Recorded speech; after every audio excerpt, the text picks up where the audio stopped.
Africa, a land teeming with mysterious and ancient traditions, hides dark histories that may prefer to live buried.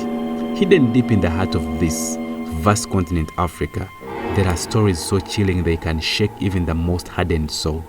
Now, these are stories of tribes that once practiced cannibalism, rites tied to survival, belief systems, and the pursuits of power. Cannibalism, often depicted in Western media as the ultimate form of savagery, has a far more complex history in Africa. And for many tribes, it was not mindless barbarity, but a deep spiritual practice, wrapped in the traditions of honor, warfare, and ancestral respect. Therefore, in this video, I'll venture into the past, uncovering the hidden truth behind these practices. The stories you've read about or maybe heard about are not just about consuming flesh. They're also about power. They're about survival. They're also about shadows that still haunt the African continent today. But why did these tribes in the depth of history turn to such practices? Were they driven by fear? Were they driven by spiritual beliefs, or maybe perhaps by an ancient thirst of power? Stay tuned as I explore these dark histories and question what we thought we knew about African cultures.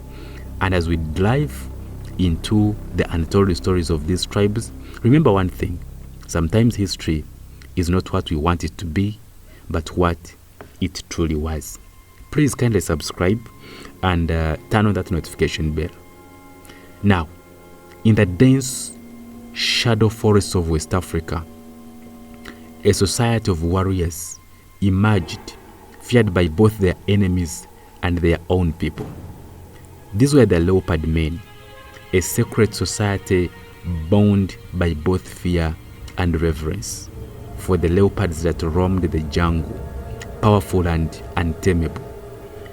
Their name, derived from the mighty leopard, reflects the terrifying and spiritual role as they played in the societies of Liberia, Sierra Leone, and parts of Nigeria. The Leopard Society was not simply a group of warriors. They were an elite force that believed consuming human flesh could empower them.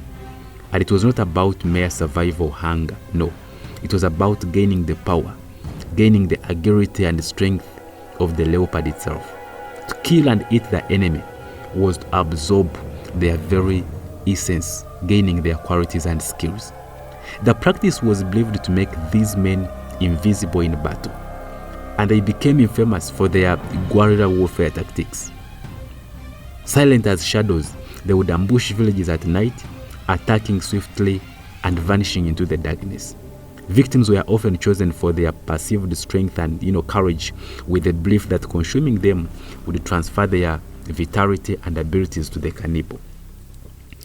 And colonial records speak of gruesome raids where the entire villages would fall prey to these leopard men, their death followed by the ritualistic consumption of their bodies. But however much of what we know about the Leopard Society comes from the biased accounts of European colonizers, who may have maybe exaggerated the practices to justify their colonial actions, was the Leopard Society truly as savage as depicted? Or were they simply misunderstood warriors, bound by spiritual practices that we struggle to understand today? These questions remain unanswered, lost to the shadows of time. Now, let's look at the Fang people.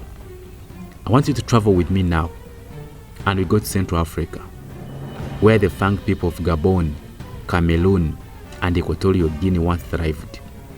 The Fang are often associated with one of the most mysterious and misunderstood practices of cannibalism in Africa. Unlike the Leopard Society, the Fang did not practice cannibalism for power in battle. No. Instead, they consumed the flesh of their enemies as part of a deeply spiritual and ritualistic process. In their belief system, the act of eating the body of a deceased enemy allowed them to absorb the spirit of the fallen warrior. So it was a way to gain strength, courage, and wisdom from the spirits of their ancestors. Cannibalism among the Fang was not done out of hunger, but out of respect. So the human body, once consumed, would become a vessel for the spirit of the warrior, which the Fang believed would maybe guide them in battle and life. And these practices were also used as a form of spiritual protection, warding off evil spirits by integrating the essence of brave and skilled enemy. It was not just about the physical act of eating, but it was also about establishing a deep connection with the spirits, a bond that would empower the living. And the Fang believed that by eating the flesh of their enemies, they would honor their strength and become connected to their essence in a way no mere tribute could. Okay? But yet, when European missionaries arrived, they saw only savagery. They misunderstood the spiritual depth of these rituals, and they blinded the Fang as barbaric. The records are filled with colonial condemnation, yet they failed to grasp the sacredness behind these practices. Now today, the Fang remembered for their tribalism, for their spiritualism, and what the practice of cannibalism has failed.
Sieges and famine.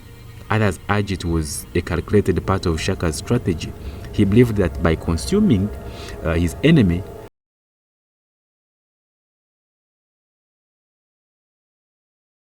Shaka's militaristic society was built around fear and dominance. The consumption of flesh, especially after brutal conquests, was a terrifying symbol of the power Shaka had instilled in his people. However, the extent of which his practice was widespread or symbolic remains uncertain, as many historians believe that these acts actually were exaggerated by other European accounts, which often depicted African practices as barbaric. But let me ask you, did the Zulu warriors eat human flesh as part of a survival tactic, or was it an intentional act to claim the power of their foreign enemies? What remains clear is that the Zulu Empire rise to dominance was filled with bloodshed and power in both physical and spiritual forms. Now, have you heard of the Dahomey Kingdom, the royal blood? In the kingdom of Dahomey, located in what is now Benin, West Africa, cannibalism was part of royal and military tradition. The Dahomey warriors, particularly the famous female warriors known as the Amazons, were renowned for their skill in battle and their brutal practices. Now, as a symbol of power and strength, the Dahomey kings and queens engaged in ritual cannibalism, particularly after war. Captured enemies were sometimes sacrificed in religious ceremonies, and their flesh was consumed as part of the rituals, honoring the gods and ancestors. The Dahomey believed that consuming the flesh of a powerful enemy would allow them to absorb their strength and protection. Now, these cannibalistic practices were intertwined with their religious beliefs, and also they were seen as part of the sacred rites performed by the royal court. The Dahomey's practice of cannibalism was often misunderstood by Europeans, who saw it as an act of savagery, but for the Dahomey, it was a matter of power, tradition, and a deep connection with the divine. Now, was this cannibalism born from a desire to terrorize, or was it simply a way of reinforcing the divine order of their society?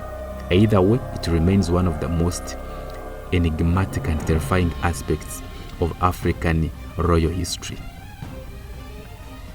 Now, in the heart of Central Africa, the Azande people, a group found in what is now the northeastern part of the Democratic Republic of Congo and South Sudan, were known for their belief in witchcraft and, sorcery. Now, this belief was so intertwined with their daily lives that it shaped their customs, including acts of ritual cannibalism. The Azande were not cannibals in the sense of, devouring flesh for maybe sustenance alone, but rather for spiritual power. It was believed that consuming the flesh of a sorcerer or a powerful enemy, it would help to ward off evil spirits and protect one from the dark forces that plagued their world. And to eat the flesh of someone accused of witchcraft or someone who had been killed in battle was seen as an act of purification. In fact, the Azande placed so much significance on witchcraft that they believed the spirits of the deceased could be absorbed through their flesh. And the Azande people believed that witches had the power to transform into animals, and those who fell victim of their powers could actually become witches themselves if not protected by the strength of ancestors or potent magic. And it was said that some of the more powerful leaders within the Azande tribe would consume the remains of those who were deemed enemies or witches, using the flesh to enhance their magical powers. But however, this practice was not widespread, but rather confined to those in positions of leadership who sought to maintain their grip on power through the strength of both magic and physical might. The intersection of sorcery and cannibalism among the Azande offers a chilling view into how the African boundaries between life and death, the living and the spirit world, were blurred in traditional African beliefs. And it shows how cannibalism was often a method of accessing a different supernatural realm, which in itself a powerful commentary on how such practices were deeply actually entwined with African cosmologies and worldviews. Now, moving east, we arrive in Kenya and Tanzania, home to the legendary Maasai people. Known for their fierce warriors and cattle herding, the Maasai have a long-standing tradition of both warfare and ritual sacrifice. But however, unlike some of the other tribes we have explored, the Maasai did not practice cannibalism in the same gruesome, widespread manner. Yet there are accounts of cannibalistic rituals linked to their warriors, particularly in the context of battle. For the Maasai, consuming the flesh of their enemies was believed to bring glory and honor. The practice was symbolic, okay? It was not about eating for hunger, but rather as a form of respect for the bravery of a foreign enemy. And to partake in this ritual was to solidify one's strength and the warrior's legacy, as the Maasai held respect for bravery in battle above all else. While not widespread, certain historical accounts indicate that Maasai warriors, especially during times of prolonged conflict, would consume parts of their enemies after battle as a way to honor them. And this practice, while less common than those of other tribes, serves as another example of how cannibalism could be linked to spiritual or cultural beliefs rather than pure savagery. Now, the Maasai are a people defined by their deep respect for the land, deep respect for the cattle, and warrior culture. So while this practice is often exaggerated in modern portrayals, it is important to remember the symbolic nature it held within Maasai traditions. I want to take you back to Central Africa, the Kingdom of Congo. Some people, they call it the Kingdom of Congo. This was one of the most powerful and sophisticated pre-colonial states in Africa. From the 14th to the 19th century, the Congolese people were known for their advanced political system, impressive cultural achievements, and powerful kings. But the Congolese were also involved in the practice of ritual cannibalism. Now, the consuming of human flesh was reserved for the elites, especially for the royal families, and this practice was seen as a method to, absorb the strength and, divine favor of the deceased. Cannibalism in Congo was not part of everyday life, but it was instead performed during ceremonies, especially after battles or maybe important events. And the belief was that eating the body of a foreign king or warrior, it allowed the living to absorb their spiritual energy, and it was an act of communication or communion with the deed linking the living to their ancestors. Now, similar to many other African traditions. Cannibalism among the Congolese, it served, okay, I want you to listen to this, it served both a spiritual social purpose, and it was about cruelty, but rather about ensuring the continued strength of the people by absorbing the essence of those who had been honored in life. And in a kingdom known for its elaborate court rituals, these cannibalistic acts were seen as crucial for maintaining the social and spiritual balance of the kingdom.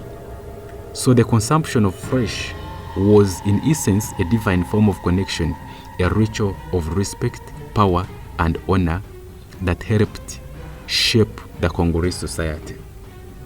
Finally, we turn our attention to the Yao people. Yao people found in the central regions of Mozambique and parts of Malawi.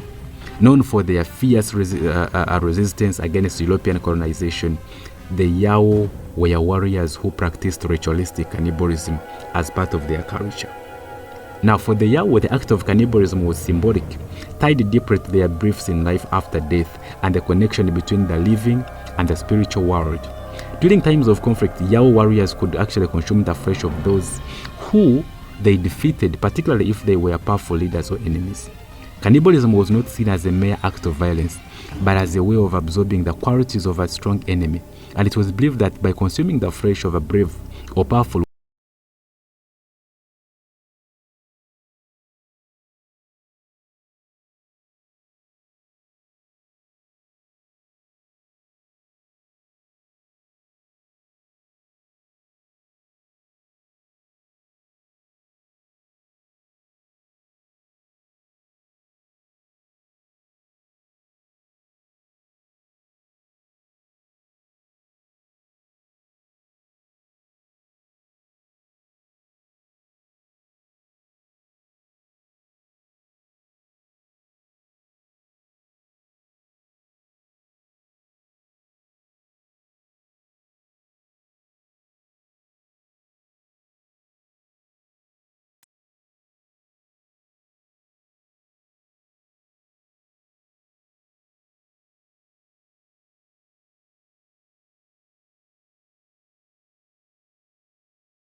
Today, we remember these practices as part of the larger narrative about the diversity of African cultures, one that includes both the light and the dark.